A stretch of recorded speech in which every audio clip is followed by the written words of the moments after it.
गोबां आइजो बिथांमोनानो फैदों बे मेलाव आरो बिथांमोनजों जों सावरायदों जे जोंनि सोलिबाय थानाय इउपिपिएल गभर्नमेन्ट बेवहाय जोङो जिनिखि गोबां आसनि लानायनि गेजेरजों आइजोफोरजों जों सांग्रांथि मेल लानायनि गेजेरजों जों बेखौनो सावरायदों जे बिथांमोना जोंनि गभर्नमेन्टजों हेफाजाब होफानायनि गेजेरजों बिथांमोननो जों जिखिनि स्किम होबाय बेवहाय बिथांमोना गोजोननाय दंना गैया लोगोसे फैबाय थानाय समाव इयुन जेनेरेसनखौ मोजां मोनसे मेसेज होलांनो थाखाय बिथांमोना माबायदि स्टेप लागोन बेनि थाखायबो बिथांमोनजों जों सावरायना लादों आरो जिहेतु जोङो गोबां बिथिङावनो जों नुदों आइजोफोरा दिनैहाय गोबां बिथिङाव आगबारिलांदों आरो लोगोसे गोबां मेल मिटिङावनो जों नुदों जे आइजो बिथांमोनानो गोबाङानो जोंनि मेल मिटिङाव फैयो जोंखौ हेफाजाब होयो जों बेनिफ्राय मिथिनो हायो जे गोग्गो समाज दानायाव जोंनि आइजो बिथांमोनानो मैखोमै भुमिका लागासिनो दं आरो बेनि थाखायनो दिनै सुक्लाय सेरफांनि आइजो बिथांमोनजों सावरायनायनि गेजेरजों हेफाजाब होफैनायनि थाखाय आं बिथांमोनखौ साबायखर जासिदों। बेरेखा दोलोआथ' गोबां बाथ्राखौनो नंनायखौबो नङा होननानै बुंगोन आरो बेवहाय जोङो दासिम जोंनि जेसेबांनाखि रेजिस्ट्रेसन जानाय सेल्फ हेल्प ग्रुप दङ बेनिनो जोङो 3,865 सेल्फ हेल्प ग्रुपनो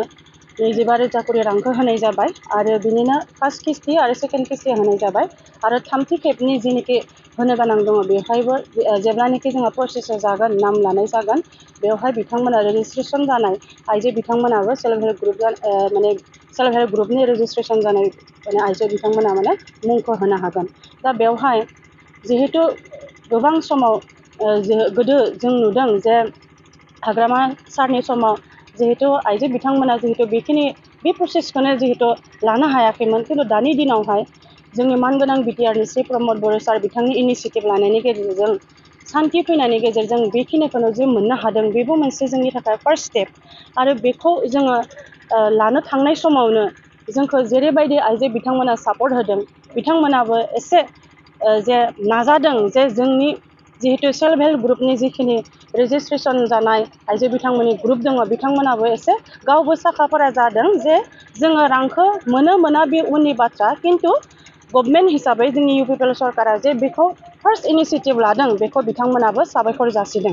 दा बेवहाय फार्स्ट किस्ति आरो सेकेन्ड किस्ति होनायनि गेजेरजों दा जिखिनि थालांनाय बेखौ रेजिस्ट्रेसन जानायखौ जों उननि समाव जों होलांबाय थागोन। जोङो आइजोफोरनि थाखाय जोङो गोबां आसनिखौनो लाबाय एगजाम्पोल हिसाबै जोंहा फार्स्टआवनो जोंहा माइनाव साना थाबाय अनसाय बिथांखि जेरावनोखि खामानि मावनानै जानाय सोरबा मैगं फाननानै जानाय लोगोसे गोबां बिथिङावनो खामानि मावना थानाय जायहा एसे गोरिब गुन्द्रा न'खरखौ मोजां खुंलांनो हायाखै बिथांमोननि थाखायबो अनसाय बिथांनि गेजेरजों 5,000 करि रां होनाय जादों आरो बेवहायबो जोंनि गोबां आइजो बिथांमोना मोनबाय आरो लोगोसे गियान सोरां आसनि बेवहायनोखि जाय गथ'फोरा मोजां फरायनाय बिथांमोना जिहेतु गोबां बिथिङावनो बिजाब लेखा फरायनायनि बेलायाव बिजाब बायनो हायाखै एबा न'खरनि अबस्थाया एसे गाज्रि बिथांमोननि न'खरनि थाखायबो एसे अनसुंथाइ होनायनि गेजेरजों बिथांमोनाबो स्टेप बाय स्टेप मोनलांनो हादों आरो लोगोसे दा जोंनि नैबे यं गेलेफुनाय गथ'फोरखौ दा मानगोनां बिटिआरनि श्री प्रमद बर' सार बिथाङा बड'लेण्ड CM कापखौ लादों जेरावनोखि गेलेनो हानाय गथ'फोरा जोलुर बादायलायनायनि गेजेरजों गावनि रोंगौथिखौ बेवहाय दिन्थिनो हादों आरो